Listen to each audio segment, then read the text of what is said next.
circumstances were different, so sometimes I was treated differently. I didn't really like talking about it because it was like I felt like I was a nag. So I just kind of like was like, all right, of course. When it comes towards masculinity and being able to express yourself, that I can understand why it's difficult for so many men to actually speak up. Anyways, welcome, Raynaud. How you doing? I'm good, thanks. How are you? Good. Yeah, good. Thank you for asking. Welcome to the show. Thanks for having me. Yeah, I'm really excited to have you, man. I think there's a lot in your story that a lot of people can draw from. And to be honest, when I was kind of going through a profile of person that I wanted on the First Class Man, you were actually one of the first that came to mind. What an honour. I know, right? But I think the reason as to why, one of the massive takeaways that I have, knowing you, obviously we used to work together. And I think your story is sort of one that's about strength, resilience, acceptance. And when we used to work together, one of the things that I admired about you was the fact that you were able to show up to work every single day, despite your quiet battles, and still have a smile on your face, still work really hard, despite fighting against your own body at times. And so, yeah, man, how's things been for you, recently, since obviously we've, gone our own ways? Yeah, it's been a roller coaster. It's been, I'll be honest, it's so weird. Because you were talking about it, like running an office and like having to learn to deal with not running an office anymore and like having everything go to like a standstill. That's exactly how it was for me. Like, because I was like, oh, shit, what do I do now? But like figuring it out has kind of, like, especially like the last month or so, month, 2 months has been like really fun because it's like I get to really understand what it is that I want to do, and it's like it allows you to kind of like understand what is your purpose, what is it that aligns with what you want to do, how you're going to do it, etc. And so no, it's been fun. It's been hard, but it's been fun for sure.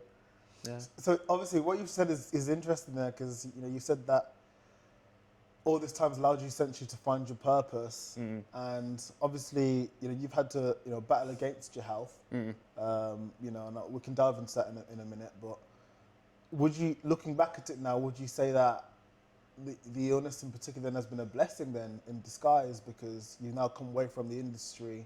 You've doing your own thing, and you've discovered what it is you really want to do. So I don't know if that's a weird way to look at it, but would you say that? Thank you. Would you say that's a blessing, or what do you think? I wouldn't. I mean, I wouldn't say it's a blessing. I'd say it's more of like a learning curve. Like I think it's just more of like an obstacle you have to deal with. Like I'm not dead yet, so it can't be that bad. But like, I think it's more so the fact that I'm able to learn from it. Like, and also like, I think I've always, even like when I was in the business with you, like, I think I was harsher on myself than anyone was on me. Yeah, you are. Like, so, but then understanding that like, there's things that you can't do at the moment, but that's not your fault. It's more your condition. It kind of gives you a lot of clarity, and like, maybe things are going to be slower. Like working in sales is like, it's so fast paced. It is highly performative. It is stressful, but like coming away from that mentality of like being on the go constantly to having to realize, hey, you just need to slow down. Like it is satisfying. So no, it's been more of a massive learning curve for me, I'd say.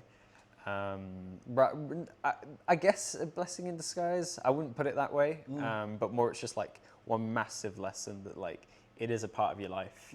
You can either like just keep being like, God, I've got this, and I've got this, and I've got this, or I could just move on with it and just accept that your conditions are different. Okay, so let's take it back then. So at the time when we were working together. Obviously, I was running the sales company. You were there for quite a while. And I just remember you ended up, within a short space of time, there were so many problems. Yeah.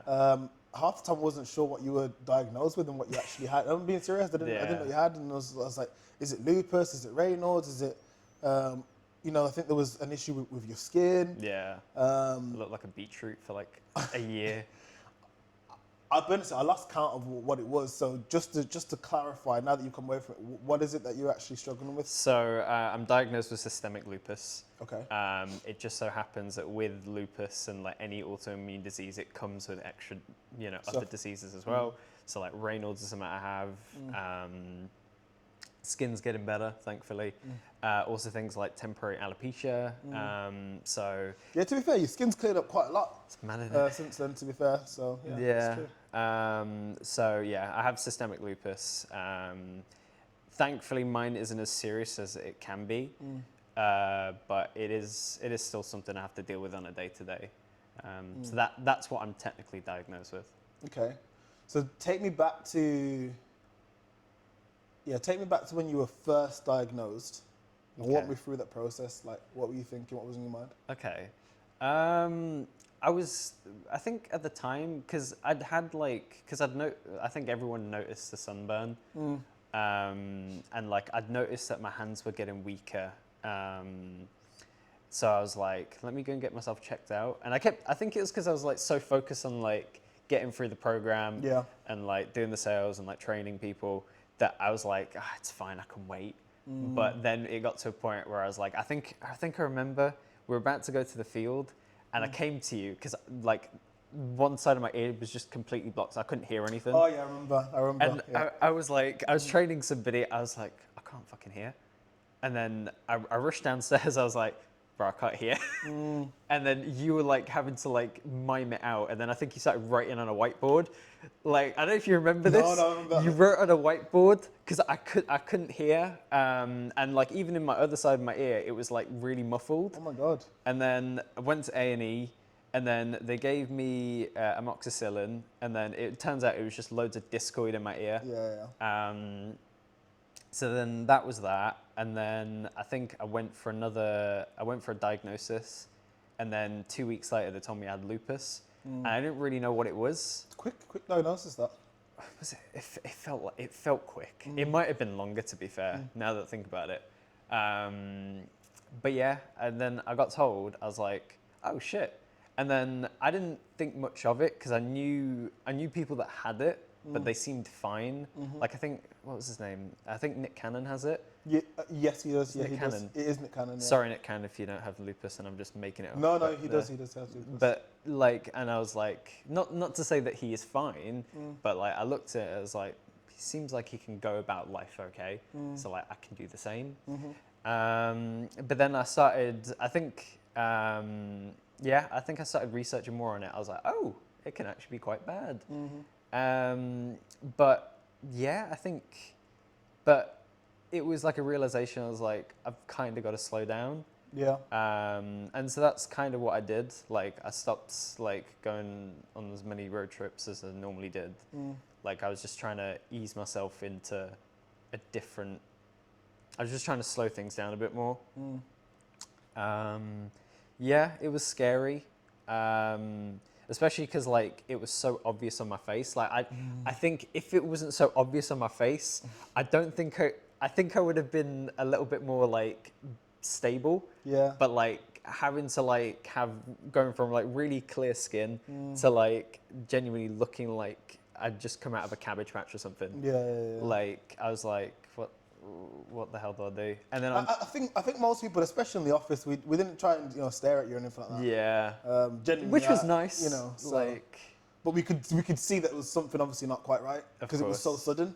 Yeah. So it was like, what's actually causing that? I think for me it was scary to just see someone go through something that's like a permanent diagnosis. Yeah. Like usually we if we get sick or whatever it is, you take some tablets and it's gone for a couple of weeks and you're fine. But like, whenever you hear anything that's lifelong, I think it always carries like a really negative, connotation or stigma to it that makes you feel like, shit, I'm gonna die. I don't know if you had the same thing, but did you have the same thing? That I felt like I was gonna die. Yeah. Because because mine wasn't, because I got told this like 6 months later that mine thankfully wasn't as serious. I didn't feel like I was going to die, but I definitely was like, am I going to be able to do the things I actually want to do? Yeah. Because like I felt weaker, like I was hobbling more, like I felt loads of inflammation in my body and my joints and stuff. And like I went from being someone who was in not the best shape, but like I was pretty healthy, to like being on the complete opposite side of that. Was like, yeah, it was more so like a realization, like, am I going to be able to do what I want to do? Yeah. Rather than like, am I going to die? Because I knew I was going to get better, but I was like, is this something that's going to like, I'm going to have to deal with all the time, where I'm just going to have to like constrain myself to doing something a little bit, Okay, I see. I get you. yeah, a little bit less demanding, if that makes sense.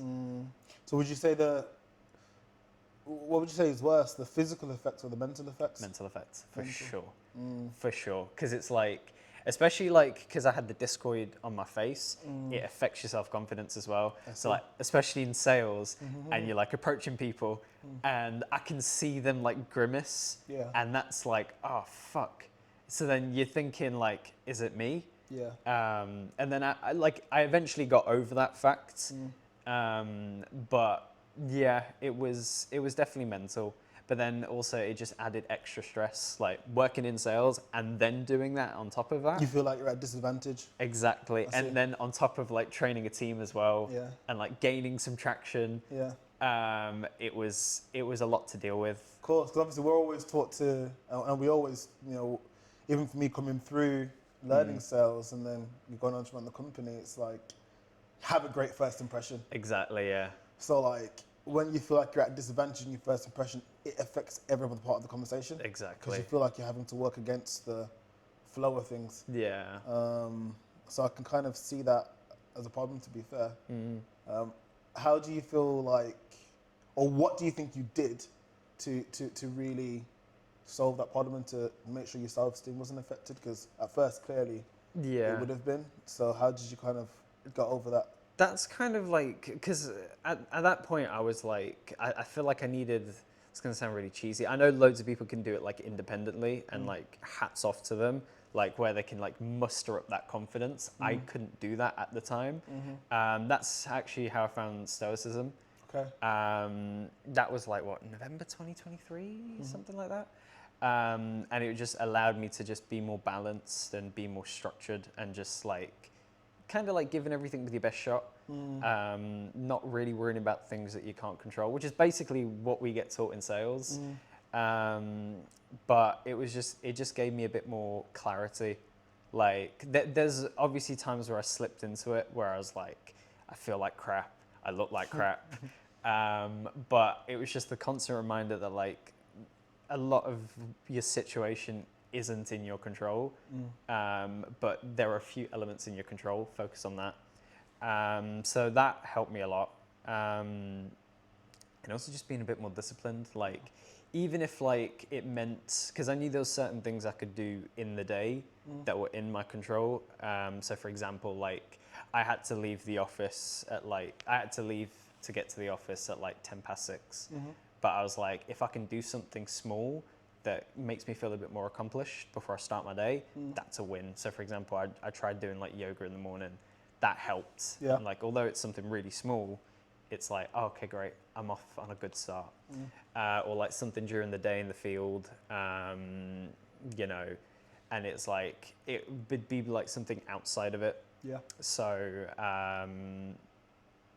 so yeah, like small things like that.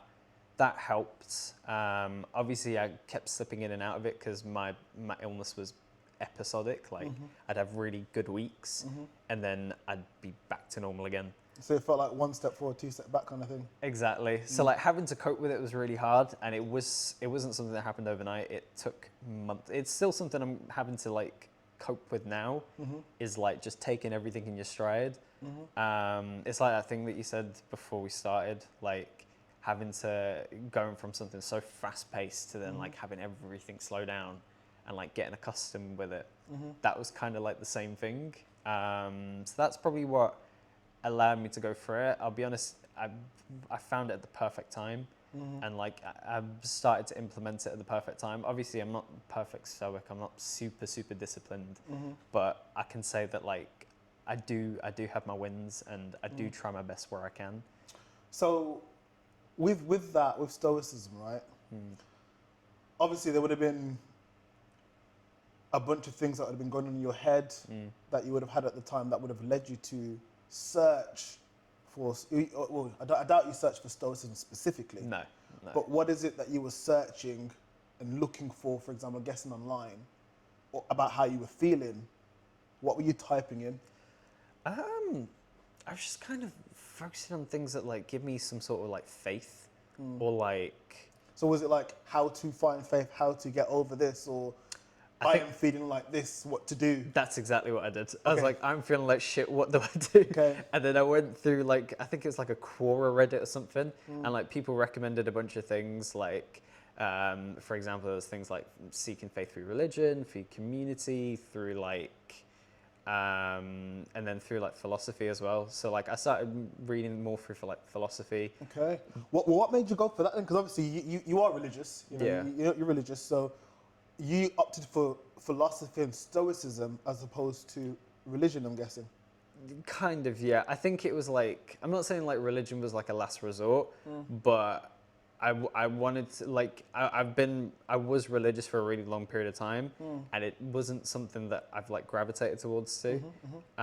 So I felt like at the time it wasn't the answer. Okay. Remind me, were you Sikh, Hindi? I'm Sikh. Sikh, Yeah. isn't it? Yeah. So it wasn't. I've never always had that connection that, like, say, my grandparents or my parents have with God, and I was like, I don't think that's the avenue yet. Obviously, I'm kind of trying to be a bit more, you know, aligned with that. But I feel like it's a journey. You can't force something like that. But I felt like with Stoicism, it was something that I could adopt quicker. I see. Because it's not.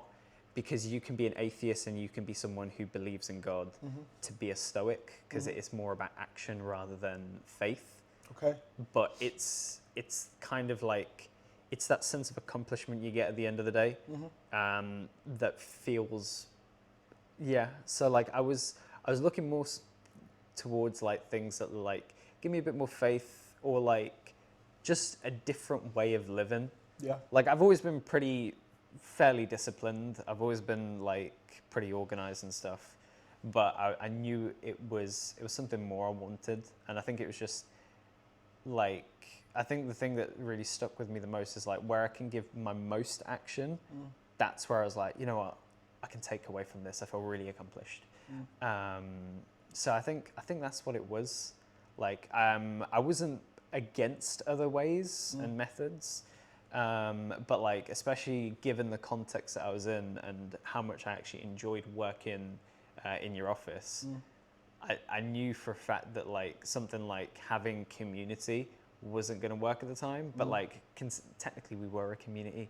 Like we saw each other like I saw you more than my mom for like 2 years. Yeah, that's true.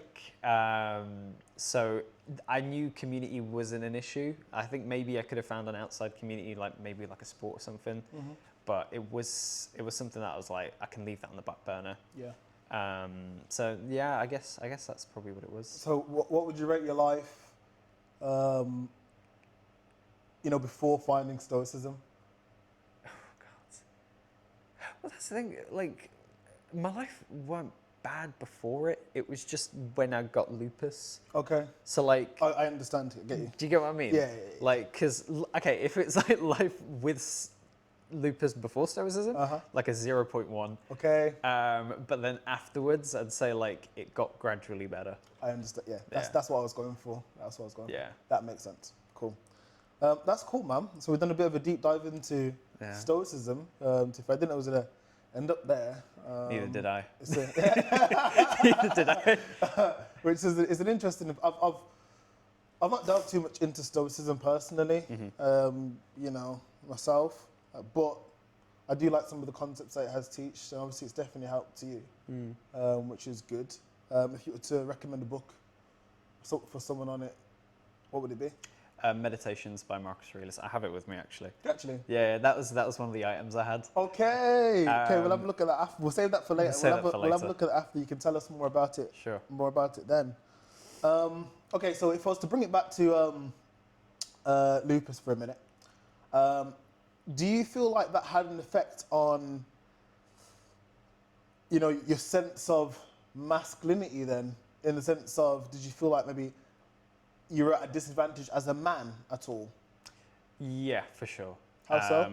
Let's say, for example, like, I guess from like the conventional ideas of masculinity, for example, like this idea of being more independent and like being able to figure things out for yourself, but also things like what like the movies conventionally used to present masculinity as being strong and being brave and courageous. I noticed that was being like taken away from me with it, because like, for example, like having to like carry the events. I remember. I couldn't carry the events. Yeah. Or like having to sit down every like 20 minutes, and having to like be like, okay, you gotta just really focus on relaxing, and rather than like being able to help. That was pretty emasculating, I'm not gonna lie. I would also say, I guess, just general health things, like, not being able to like do certain things. That was pretty annoying. But then even like I like helping around the house, and like I did like doing DIY. Then not being able to do that at all was like, fuck am I doing here then? Yeah. So it is things like that. It's more like in a conventional sense. So it did affect a lot. So yeah, and then even like, because I've got two younger brothers, having to like ask my middle brother to help me lift stuff. Yeah. That was like, I can see that being frustrating. that was annoying. Like, and so there was small things like that probably affected my masculinity per se. Do you reckon anybody else really, do you feel it as though people around you sort of knew or understood what you're going through? Do you feel like they were empathetic, or do you feel like they just didn't really get it? No, I think they were definitely empathetic. I think it's a mixture of both. I would say there was definitely a lot of empathy there. Like, I think the thing that was probably frustrating, but like it was understandable, was just understanding that my circumstances were different. So sometimes I was treated differently. It wasn't like a thing where it was, because it was like, it was annoying, but I understood it. Because it wasn't like a, how dare you treat me different? I am different just because I'm different now. It was more like, okay, I get it, but this is kind of pissing me off a little bit. Yeah. So there was things like that, but that's just more out of stubbornness than anything. Yeah. But no, there was definitely a lot of empathy. At the same time as well, because like no one really knew what lupus was. It was kind of hard to explain. So there was that as well. At the same time, I didn't really like talking about it, because it was like I felt like I was a nag. So I just kind of like was like, all right, cool, kind of got to deal with it. How do you think? Because I always, even as I'm sitting, I was wondering this for myself, and it's like, how do you want people to deal with you? Because I'm of like two minds. I'm like, do I want people just to treat me as though I never had it, or do I want them to be understanding of it and slightly different because of it? So even, for example, you working within the company, it's like, okay, do I say to Raj, like, okay, Raj, you're gonna have to take a chill on this one, or I'm like, let me just, let Raj find his strength and try and, sometimes you try and do all these things. And I wouldn't want to tell you necessarily, no, don't do it. Because in my head, I'm like, man, that sucks that you can't do it. I remember. And it's like, it's really uncomfortable, because it's like, I want him to be able to fully be able and do everything that he wants to do. But at the same time, I know he probably shouldn't be doing this. And that was difficult for me. How do you feel, what do you think helped you more? People just letting you do your own thing and working out yourself, and then you saying, you know what, maybe I shouldn't do this? Or people actually saying, hey bro, just take a beat and I think it was probably the latter. As much as I don't want to admit it, definitely the latter. Being like, you can't do this. Sit down, because it was the former part of what you said is more still me being stubborn and me thinking that I can push through it because I pushed through things that are difficult before. Yeah. But in actuality, I did need to take a break. Yeah. Like even when there was times where like I was working part time and like I was coming into the office, even then I knew at the back of my head I was like, I shouldn't be here. Shouldn't be here. Yeah. I need to take a step back. But I think it was just, so I am glad that like I was told not to do things. Because if I was just let to do things on my own accord, I would have been screwed. That makes me feel better.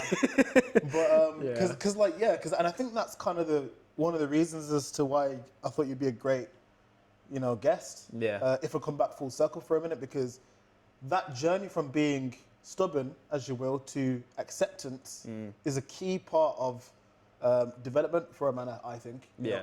Being able to accept sometimes negative outcomes. Of course. We see that in so many different walks of life. And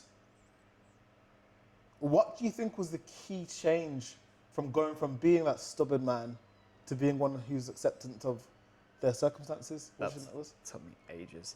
That was something I discovered when I left.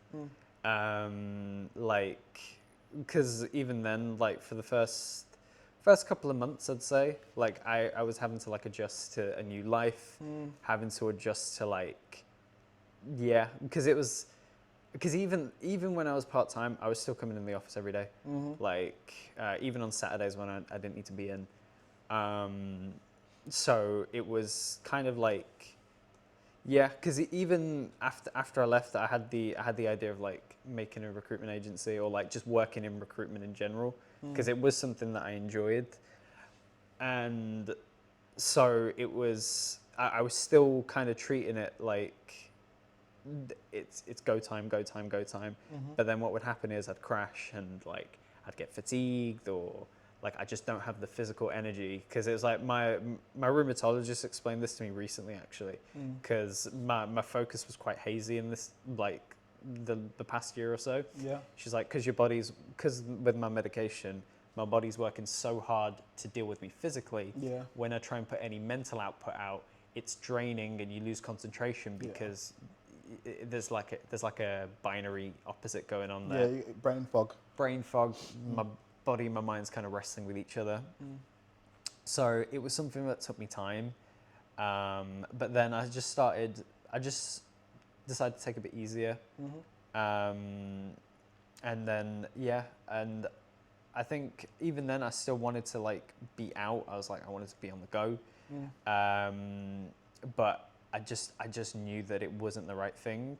Like after realizing I wanted to do something in recruitment, I did get a job for a little bit. But like with the intensity of what recruitment can be, I was like, I'm still tired. Like I was working out, I was eating very healthy, I was getting a good amount of sleep, but I was still like, this is too much. And so when I left, I was like, okay, I'm going to do what I want to do, but I'm going to take it slow. Even if it's really annoying, even if I feel less accomplished than what I normally do, I'm going to take things really slow. Even if it means like just doing like 2 hours a day, that's a win for your body. That's a win for your mind. That's kind of how I've been treating it. So it was something that took me ages to get over, but it was just constant reminder, take things slow. Okay, your circumstances are different. And once I'd done that, I think I was like, okay, I'm getting progress. Because what was happening was when I was trying to like go all out, I wasn't getting anything done because I was just too focused on other things. And I wasn't actually able to be, and because it was still overwhelming at that time, I was like, I was in a bit of a haze. But now that I've started to take things slow again, I can now build it up. So like I went from doing an hour of work today to now I'm doing like 5 hours, and it might not feel like the biggest thing in the world, but that's an accomplishment for me, because few months ago, I wasn't able to concentrate. I wasn't able to do the things I want to do. So yeah, I'd say it was just a constant reminder. And do you reckon that's because maybe you were, you felt before as though you were trying to compete with everyone else, whereas now you sort of just focus on yourself? Yeah. Is that what it was? Yeah, like, because now, like, I'm taking a step back into filmmaking.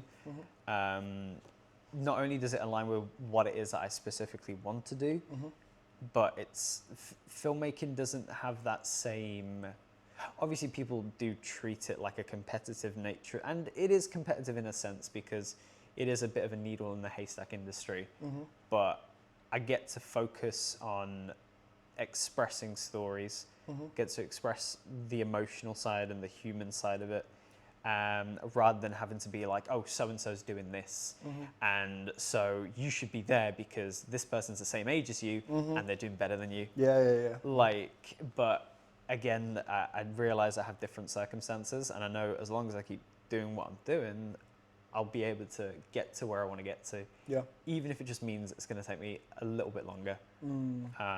So yeah, I think I went on a tangent there. No, it's all right, mate. I kind of forgot. I kind of forgot what the question was. But yeah, I think. Yeah. To put you back on cue, I specifically asked, do you feel like it's because you were competing against everybody else? Shit, yeah, that's Whereas it. now, yeah, it felt like I was competing with everybody else. Now it's like, okay, forget what everyone else is doing. Like, if someone's succeeding, more power to them. I hope they continue succeeding. Like with yourself, just focus on getting better. And yeah, so now I'm really enjoying the process of like just getting better at things again. Yeah. So yeah, yeah. Cool, man.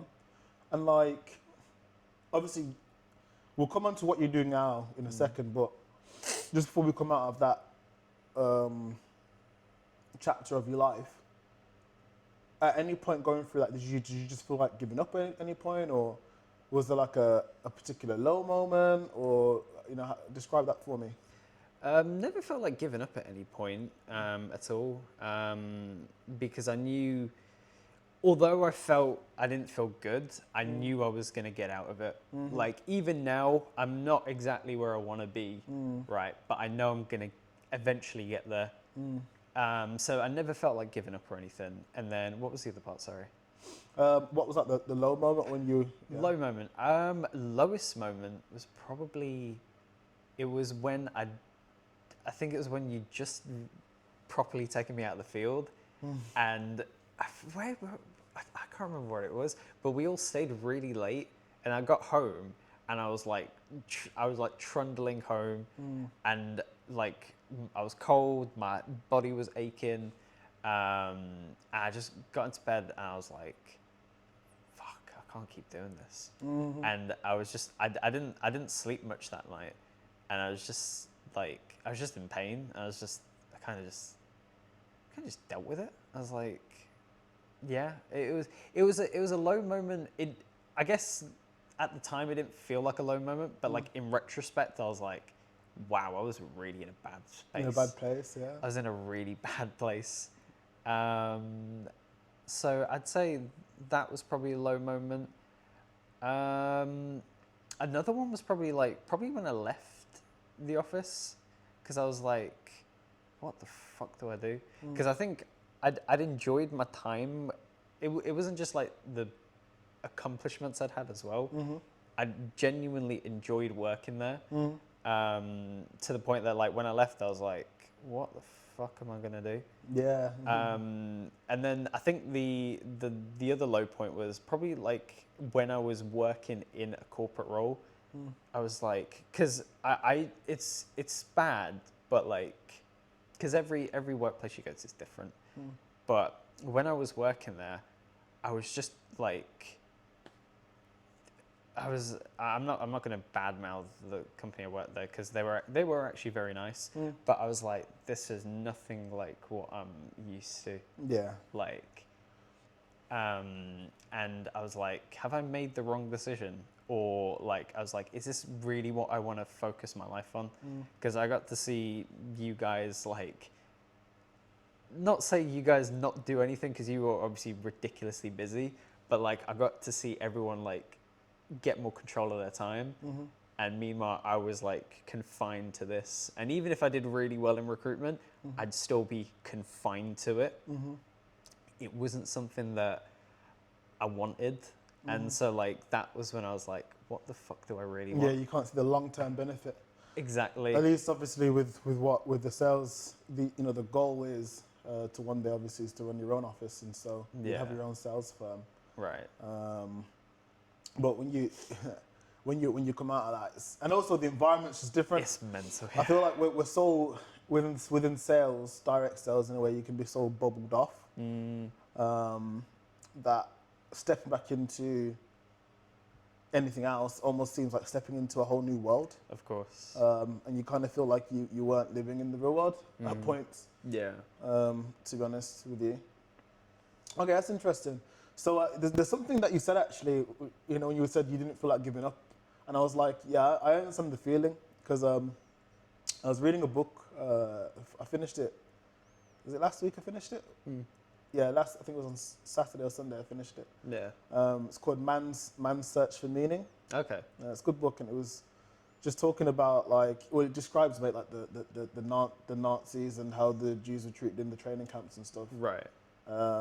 Like the pinnacle of like human suffering. And it was like, if a person has a why, they can kind of go through it anyhow. Of course, yeah. So if you know there's going to be like an end to your suffering, then you're able to work through it. Yeah. But if you don't have an end to your suffering, that's when it's that's when it's bad. Yeah. So yeah, because you knew to get better, I suppose, in a way you're able to kind of work through that. Yeah. But it sort of took a lot of strength, obviously. Of course, at yeah. the end of the day. All right, cool. And okay then, so now it's been a couple of months since then. How long has it been? Since 6 months? Has it been longer? It's been 6 months. 6 months, isn't it? I think I left in March. Yeah, well, about Yeah. 6 months, yeah. Oh yeah. 6 months it's been since then. So, half a year's gone by. Still feels like yesterday sometimes, It does. which is crazy. Yeah. But you're in a much better position now, much better space, mentally, physically. You got back in the gym, you're building up and stuff as well. Do you think that you now have moved on from letting lupus define you? Yes. Okay. It's like there's still days where I fall into it. So for example, right now, like one of the things that's a little bit annoying is I do have a bit of alopecia. Okay. I know it will eventually go, but like I wear a hat all the time. I shave my head. Yeah. I shave. So I'm not used to seeing you without it. Yeah. Because anytime I've ever seen you cash, It's with the hat. you always had a hat on. Yeah.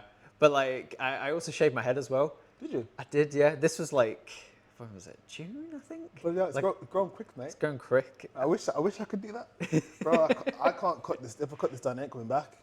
Nah, I'm sure it'll be It's fine. not coming, bro. It's not coming back. Really. Like literally, I was speaking to somebody about this yesterday, mate, and they're trying. People try. It's not that bad. Yeah. But, like I feel like my hairline is just finished, bro. Absolutely done. But Fair. you cut it all off completely. Went full on. I'll show you the photos afterwards. Yeah. Right. Went full on skinhead. But so like, Sorry, bro. That would look so weird. Oh my god. How did that come out? I liked it. Okay. Genuinely, my mum is like, absolutely don't do that again. Again, I can see it. But I loved it. You know what it is like, because I had really long hair as well. Like having to like brush it, then put like product in it, and then like maintain it was. You know, it's because you've got a baby face. It's like if you shave off your beard Like a already, baby. you look so. But then just imagine it bold as well. I'm like, nah, I need to see it. Yeah. Yeah, go on. But like, so like that was more so for like me to apply like medication to like grow it back. So it's still there. Yeah. So it is still like a battle where I have to deal with it every now and then. And like recently I've had an episode where I've been like really fatigued and like Okay. bit where my memory and my focus has been really hazy. But I don't let it define me now, because I can go to the gym, I can wake up and not feel pain. I can Yeah, it's not something I let define me, and it's also like a reminder that like, hey, look, you've come far, mate. Mm-hmm. Like sometimes I have to remind myself, like give yourself some space. Like you've gone, you've dealt with a lot, like more than anyone my age has to go through, in my opinion. Like give yourself a bit of credit. So no, I don't let it define me, or at least I try not to. Yeah. So yeah, How old are you now? 23? 24. 24. Oh my 24. God. Yeah. Crazy. Yeah. I was going to say, you know, you were saying before, obviously, you know, your self-esteem was affected and you don't let it define you now anyway, which is good. I'm glad you don't. Echoing that, I was like, you know, in our industry, you also end up finding your missus. You know, so you definitely got that. Yeah. You know, how's things going? Good. Very good. Can't Good. complain. Good. Well, anyway, since then, obviously, you've pivoted now into filmmaking. So tell me more about that and what your plans are with filmmaking and what you want to be doing. Yeah. My original trade was I went to university. I studied filmmaking. The reason why I wanted to get into sales was just to build my social skills and like being able to actually sell a product and an idea. Back into it. I'm editing here and there. I'm writing here and there. I am freelancing, but as I said, I am taking things slow. I'm writing a film at the moment. Okay, interesting. Yeah, writing a short film at the moment. And my idea is I want to do everything that I can at my disposal. Well, can we like get a pre like the concept Not or? Okay, cool. But to be fair, it's an idea I've played around with for a really long time. Okay. But my idea is to write it and then film it with as limited resources as possible. I don't want to wait for funding or anything like that. I want to just be able to show people like me who maybe are my age or maybe a lot younger, that you don't need a £100,000 budget to make a short film, or that you need X, Y, and Z, that you can do it, self-made. I think there's become more of a reliance on like going the industry route. Okay. I don't want to do that. I want to be able to say, look, I did everything, with my back, and I took initiative and did all these things. So I'm looking to finish writing that, make that as soon as possible. And then, just freelance, make my way up, and just see what I can do with my own disposal, with my own tools, sorry. Okay, that's cool. And then, okay, that's cool, man. I'll be honest, I'd love to be in a film at some point, mate. If you Hinted. if you need someone that, I mean, for starters, mate, I don't mind being on camera. So That's true. Well, that's cool, man. I like the idea of that. To be fair, I know how much you love the film. Went to cinemas too many times. To be fair, mate, at the moment I'm enjoying. Have you seen the Monsters? Ed Gein. No. You've not seen it? Is it on Netflix? It's on Netflix. Yeah. I think I've seen a trailer of it. Yeah. The actor in there, I think he's done a really good job. Yeah. I don't remember his name, but he's done a really, really good job. To be fair. I'll give it a watch. Okay, so in terms of yourself now, then obviously you're gonna go into filmmaking. That's like your plan. You're taking it slow, but you're working your way up there. Yeah. Which is where you're at. If I was to talk about the subject of masculinity, there's a lot that I think you've already shared in your story, and I feel that's the reason as to why your story was so compelling.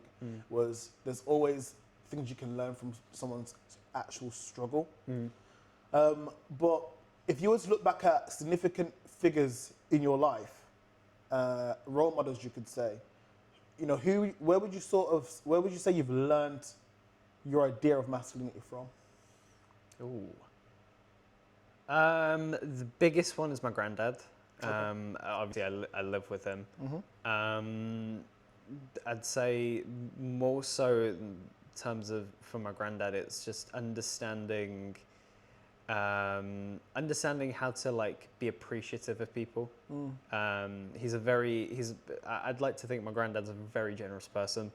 Like very subtly, but as I've like lived with him more and more, I've realized, oh my God, I'm basically like him. Okay. But like just understanding to be generous and helpful. Sorry, like Don't be helpless, mate. not helpless. Sorry, but like being helpful to people and not expecting anything in return. I think that's the biggest thing. Like, for example, like I was talking about this with somebody, and they were talking about how somebody's really, really helpful. And I was like, are they helpful or do they always want something in return? Because then it's like, of course, everybody wants something from another person. But at the same time, it's like, are you true? And I wasn't disrespecting this person at all, but I was like, are you truly helpful if you're expecting something back? And I can say from my granddad, he's not like that at all.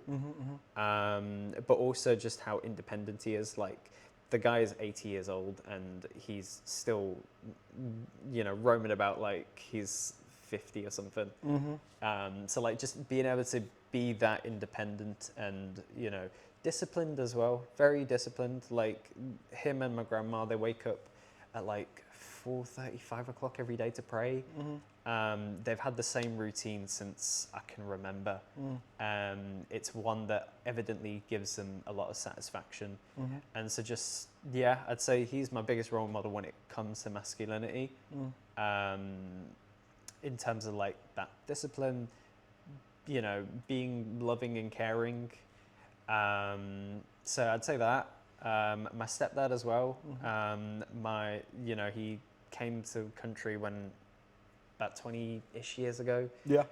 Didn't know anybody. He's done really well for himself. But it's just that continuous drive and work ethic. So I'd say that. Ironically, my mum as well. Like there was a brief period where she had to be my mum and my dad.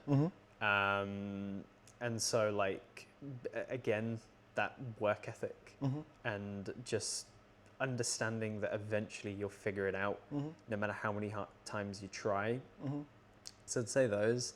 And then I think for like the other things, it's more so just like, I grew up watching loads of films, like the male characters of like the people that, of the films that I loved. Who would you want to be like? I've always said this, but like, have you ever watched Ocean's 11? I haven't. Okay, but the George Clooney's character, he plays a guy called Danny Ocean. I've always said if I end up like him, I'll be a happy man. Just because he's like so suave, confident, dresses great, he's charming, he's meticulous. So yeah, I've always loved that. But then also like, I think one thing that always appealed to me of films is like, you always align yourself with, like, especially if you're a man, you see a male protagonist, you always align yourself with the characteristics that they have. For example, like if you're watching like an action film and you see, Rocky Balboa, and he's not the best boxer, but he has loads of grit and heart. Especially in that first film, he goes all the 12 rounds with, is it Apollo Creed? It's Apollo Creed, isn't it? I believe so. But we can fact check after. We'll fact check it after. I haven't watched Rocky in years, but like, it's those things of like understanding there's certain things that you probably wouldn't do in a real world context, but like knowing that like you'd want to do that. You'd want to, yeah, I understand. So I'd say those are like the main influences on my idea of masculinity. I don't know how like traditional or conventional they are, but I guess it's that's what we're discussing. Well, and that's the point of it. It's like everyone's gonna have a different reference point. That is called a callback, ladies and gentlemen. So, that's what we're referencing. That's the point, man. Of course, yeah. I think, one key one there there's a couple I want to really delve into, if you don't mind. And the first one actually, because I think they make really interesting learning points, is your granddad. Obviously, it's the first thing that came to your mind, so I want to start with that one. Sure. And what was his take on your struggles, and did you ever speak to him about it, and how did he deal with it? With like my lupus and stuff. Yeah, he even now he's still on my case. Like, make sure I'm taking my medication. Like for example, they briefly went to Canada, and he was like, "Are you taking your medication?" I was like, "Yeah, why?" he was like, "Your hair hasn't grown back yet." I was like, "Give it time, man." But like, I understand where his concern comes from. So no, he's definitely on my case. I think everyone wanted me to leave the business earlier than I did. You stuck it out, mate, for a while. Stuck it out for a while. So no, he's definitely someone I can always confide in. Yeah. Like, Did he give you like a particular outlook, or you just kind of made sure you're on top of everything? he just, yeah, I think he was always a bit more. He obviously has an idea of how things would work, but I think he's always just been very like non-judgmental. So, yeah, I think I've always liked the fact that he was non-judgmental. Not judgment. Well, interesting. Do you think society? How about society? Do you think society gives, men in general, space to be vulnerable without them feeling weak? I don't think it does. I think it's gotten better. I do think that like having those open conversations for men has improved like loads, but it still has a long way away to go. I think there's too many stigmas when it comes towards masculinity and being able to express yourself. That I can understand why it's difficult for so many men to actually speak up or like stand up for oneself, especially in more vulnerable spaces. But I think that hopefully does get better, and I think it is getting better at the same time. I like that. Okay, and then you've got one there. You mentioned secondly was your stepdad. Now, obviously, we've had brief conversations about this in the past. Yes. Right. But I don't really know too much. Just brief conversations in the past. But because you mentioned him second, okay, stepdad. How was that experience of having another man come in to the family and essentially take on that role, as your father? I mean, I know you look up to him a lot, so it's like, what was that process like? It was pretty easy, to be fair. I don't have this like conflicting relationship because I don't have a relationship with my biological dad. But so with him, I think like any young kid at that time, I think it was hard for me to accept it. But like I've always noticed, like even in like the smallest ways, he's always showed care. Like especially as I've gotten older, I think he's still. I think it's a very like, especially with like the idea of masculinity is very like is very traditional and conventional. But like I can always notice the nuances that he does care. And so it hasn't been a difficult ride per se, but yeah, it wasn't. But at the same time, as I got older, it was a lot easier to deal with. So yeah, that's what I'd say. Well, you've mentioned it 2 times now. What is your definition of traditional masculinity?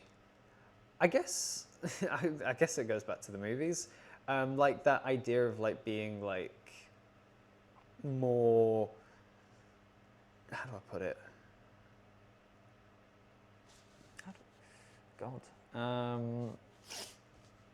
I suppose like this idea of not being able to express your emotions. I guess there's like a sense of like machismo there, like being more independent. I'd like to think the traditional idea of masculinity is this idea of being brave. Yeah. And courageous, even when you don't want to be. As I said, like my idea of masculinity is heavily influenced by the films that I grew up watching. But also more specifically as well is just, even in a traditional sense, showing care. I think sometimes people forget about the empathetic side of it. Because I think even like with that phrase tough love, like the masculine characters that I know of, Like they might be firm, and some places it's wrong, some places it's right, but you can see a sense of care there. Yeah. So yeah, I guess that's probably my view of traditional masculinity. I'm probably wrong. I don't think there's a right or wrong. True. I think that's something that needs to be discovered. But like in terms of like what I think actual masculinity is, I think it just ties down to being a good person. I don't know. Like, I think I was thinking about this because I know you gave me some prompts, and that was probably the one that I was a bit stuck on. Because I guess we can stereotypically look at traditional masculinity, but I think the important thing is just being a good person. Well, you've said a lot, to be fair, and I mean, it just got to a point where, as you're speaking, I'm getting the things that's popped into my head, and it's actually genuinely it's interesting because you've now made me think, or I don't know if you'd agree, but you've now made me believe a stronger case for having a level of control for what your children are exposed to. Yeah. A massive influence on your version of masculinity is literally, you said, from movies and what you've watched. And so I think right now, indoctrination is something that happens a lot to kids because they just take everything in. Do you feel like if you were to have children, you would be a lot more controlling of what they're watching? Yeah. I was too young to watch Scarface, so I'll say that right now. But yeah, for sure. I think, especially now that we're in it is a blessing, but I think it's also mostly a curse. We're in a period of entertainment and content where we can get it on multiple different devices. Whether it's your phone, tablet, laptop, computer, television, whatever it may be, you can get access to social media and content anywhere. I think it's important to regulate what your kids watch, and I definitely will be doing it. They won't be watching Scarface at 9 years old. And so like, It's all right. Get the light back on. it's fine. So like at the same time, It's a sensor. that's weird. It should sense me. There it is. There we go. So yeah, I think it should be regulated. Like I think there's a thing. I could be wrong, but Mark Zuckerberg doesn't let his kids have a smartphone. And he's the creator of Meta and Facebook. Yeah. If the people that make these companies and these social media platforms don't let their kids have it, why on earth would I let mine have them? Yeah. And so I think that's important. So yeah, regulation is important. Like I wouldn't be like, no, you're banned, but I'd more want to be able to say and educate why I'm removing it. Like that being said, I'm a bit of a hypocrite. I've not allowed my youngest brother to use short form content at all. Well, Matt, I think it's really quite harmful. If we're being honest with you, I think it's bad. It ruins their attention span. Yeah. And a bunch of I've seen it.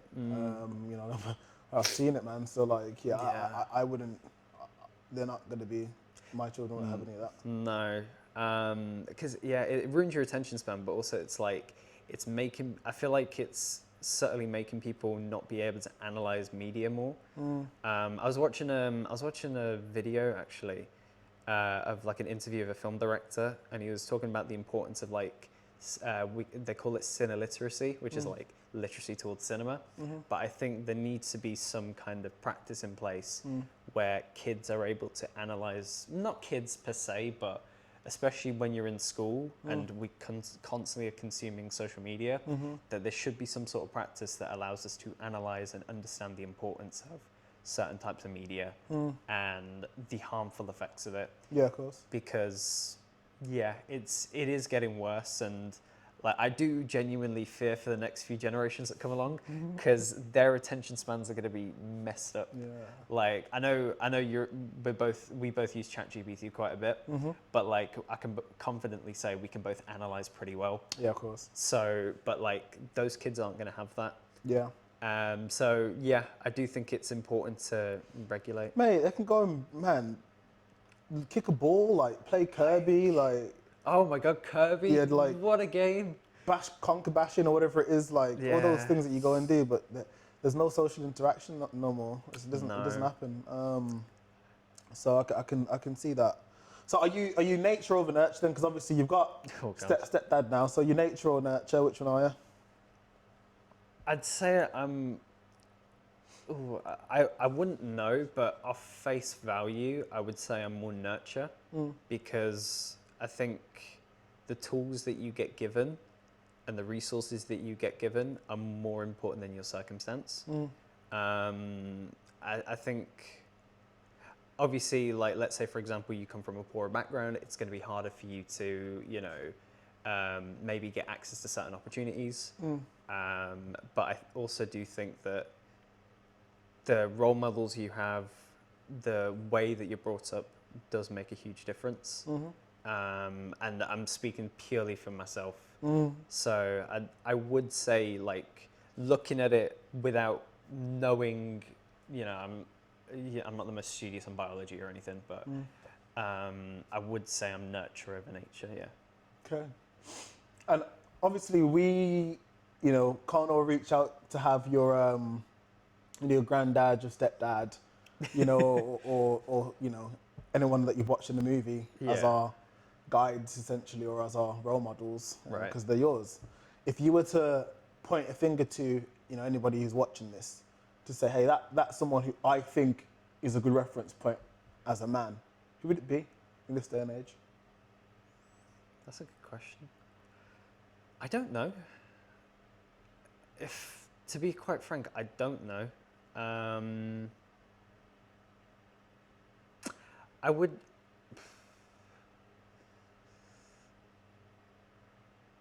Because I don't think it's. I'm very skeptical of, like, figures in the media, whether it's actors or like social media influencers or anything like that. But I think if there's someone that you can point out to, it's someone within your community. That could be, I don't know, it could be your postman if you've got a good relationship with your postman. It could be your own dad. It could be, it could be a family member. It could be a friend that you have. So I wouldn't necessarily say that there's somebody in the media that I'd point out, but I feel like you can always find people that you can look up to, you could admire. How you do that is, well, observing them. I feel like, especially as you get older, you kind of understand what it means to be someone who is moral and, of good faith. So, yeah, I think it's more so like picking out people in your community, if that makes sense. Yeah, not to say that there isn't good role models, there probably is. I just, truthfully, I wouldn't say, especially now, as someone who's 24 years old, and I'd like to think I'm pretty well thought out about my opinions of the media and whatnot. I don't know if there's like anyone I can think of off the top of my head, but I think the question to ask is, like, the people in your community or like people around you, are they doing things that benefit others? Not just themselves. And going on a bit of a tangent, and I'm just realizing, but yeah, I don't know if that answers the question that you wanted. The answer is you look within your community. Yeah. To be fair, so if you've got community, and there are a lot of community role models, for different reasons, different things. Yeah. So yeah, I'll take that. We're going to go into a section now. Okay. So obviously we've just been having a chat, but we're going to go into, there is a particular section to this show that I want to do every single time. and it's just going to be called the man-to-man Okay. section, where as a man-to-man, we're going to have a real talk and really just delve into something real. You know, no mass, no bravado, just real. So there's a couple of questions that I do have for you, and these are going to be unchanged for every guest that I have, pretty much. But Cool. it's just your first class confession. So it's, what's one truth about you as a man that you don't usually share, but you're willing to confess here?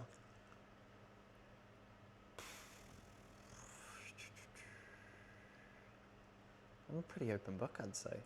I don't know. I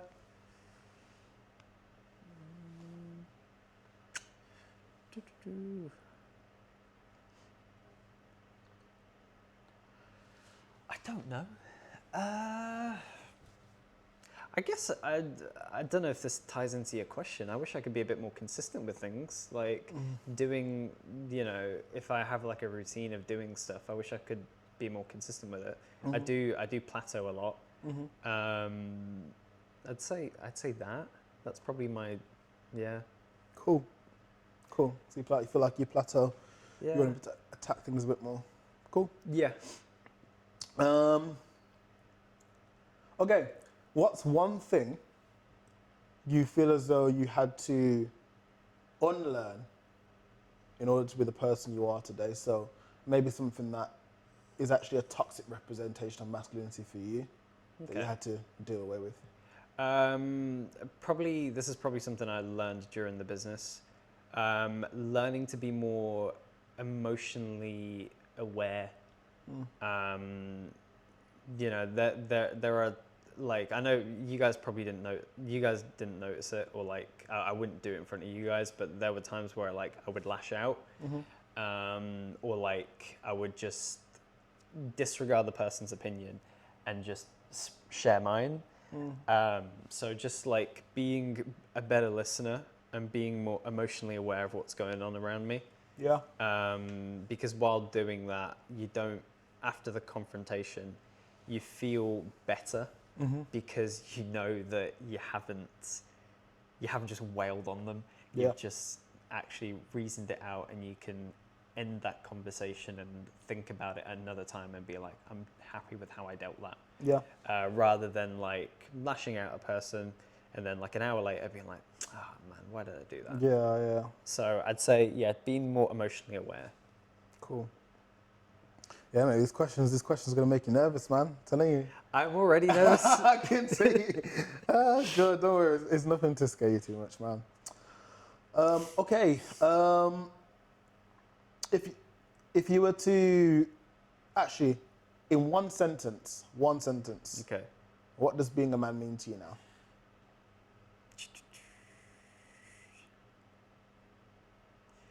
Being a person of a good moral framework, and being someone that lives by their truth. I'm not going to expand on that. Cool.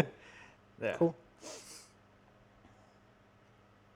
And if you were to, let's say you were to speak to your, I don't know, younger self, or maybe someone around your age, actually, or maybe yourself even before Lupus, just, somebody who's at an earlier stage than you. What's one piece of advice that you give them?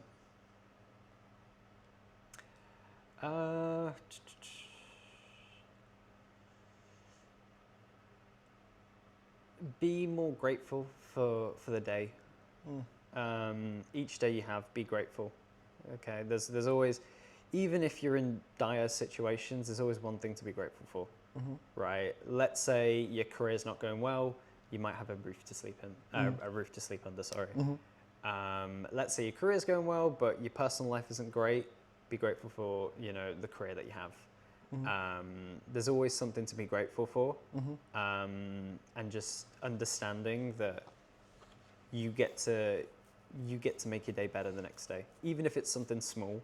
Yeah. Yeah, that's what I'd say. Cool, man. Yeah, with these questions, I'm not adding anything on or anything like that. I just want your answer just to stay as it is. That's fine. Just raw. Okay, and my favourite part of this really is we're gonna explore it, but it's gonna be the exchange, the gift exchange essentially. But if you could share maybe an object, story, or a symbol, but just something that anchors it to your manhood. Okay. If you could share it with us, or if you've maybe brought something, you know, I did ask if you maybe have an object, you can bring it, but just something that anchors you to your masculinity. What is it? Okay. Do you want me to bring it or? Yeah. Right. Go grab it. Okey-dokey. I have taken one out already, but it's a bonsai tree kit. Nice. Okay. There are 5 that you can, well, technically 4 that you can grow. But the reason why I bought this is because I guess the bonsai tree is a symbol of discipline and growth. Okay. Yeah, it's true. I've tried to grow a bonsai tree before. It's hard to maintain. I used to have one in uni, and then I went on holiday, and my grandparents put water in it, but they flooded it, and it died. Yeah. But yeah, it's a symbol of growth. It's discipline, but it's also like, especially when you're like pruning the trees, there's like a sense of calm there because it's based off feeling, and you know maybe it's not the most what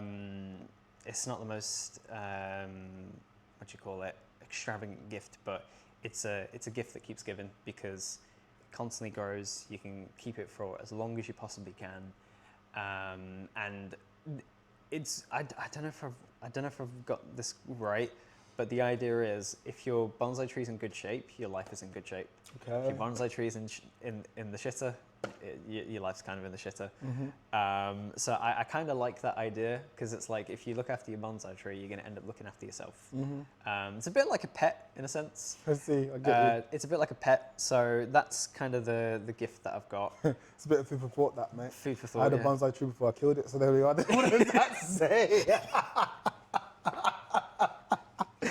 Okay, Oh my God. it doesn't apply for everything. It doesn't apply for everything. No, but no, I hear it. But it's valid though, isn't it? Yeah. It's true because you know that's just down to lack of care. So I understand. Yeah, so that's the bonsai tree. Nice, man. Nice. Well, yeah, man. Great. Raj, bro, honestly, I want to say thank you for that. No problem. It's been a very good first episode. To be fair, I'm excited to see what we can do. Maybe get you back on talking about something else in the future. But I really think your story was great because it's one of resilience, you know. And I've said this to you time and time again before anyway, just you being in the office and stuff back in the day. But genuinely watching you go through what you went through, battle it every single day with a smile on your face, be like the first person in, you can see, for example, how the things you would have learnt from your granddad has trickled down into you. Yeah. You know, you were talking about the discipline to wake up every single morning, early to pray. You know, I can see that in you. You were at the office sometimes hours, you know, an hour, 2 hours early, you know, and you didn't need to do that. So either way, mate, I think you've done a great job in terms of how far you've come, you know, in a short space of time, and I really do mean that. And yeah, man, I want to say thanks for sharing your story. No and problem. I think there's a lot that people can take from it. Maybe if they're a man going through, I don't know who knows lupus or any or other autoimmune disease, I think you've definitely given them a way to feel more masculine within themselves and that they don't have to feel weak. And I feel like you've definitely conveyed that side of the story, man. So thanks for that. Thank you for having me. Cool, no worries, man.